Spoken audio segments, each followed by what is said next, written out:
ମୁଁ ଆଜି ଆପଣଙ୍କ ପାଇଁ ନେଇ ଆସିଛି ଏପିସୋଡ଼ ନମ୍ବର 3 ମନ୍ଦିର ଓ ଆଧ୍ୟାତ୍ମିକ ଐତିହ୍ୟ।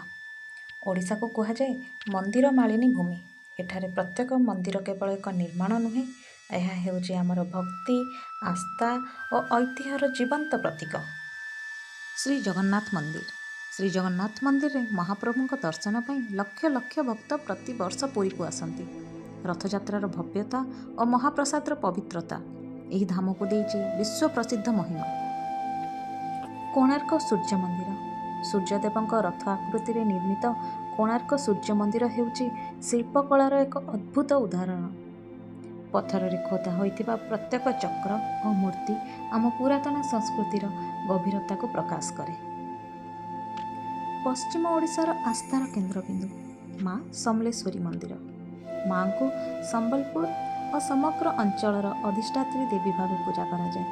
ନୂଆଖାଇ ପର୍ବ ସମୟରେ ଏଠାରେ ଭକ୍ତିମୟ ପରିବେଶ ସମଗ୍ର ଅଞ୍ଚଳକୁ ଆଧ୍ୟାତ୍ମିକ ଆନନ୍ଦରେ ଭରି ଦେଇଥାଏ।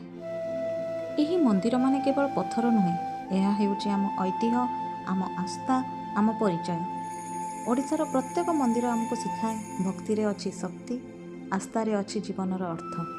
ଚାଲନ୍ତୁ ଆମ ଆଧ୍ୟାତ୍ମିକ ଐତିହ୍ୟକୁ ସମ୍ମାନ ଓ ସୁରକ୍ଷା କରିବା। ଭିଡ଼ିଓଟି ଭଲ ଲାଗିଥିଲେ ଲାଇକ୍ ଆଣ୍ଡ ସବସ୍କ୍ରାଇବ୍ କରିଦେବେ। ଧନ୍ୟବାଦ।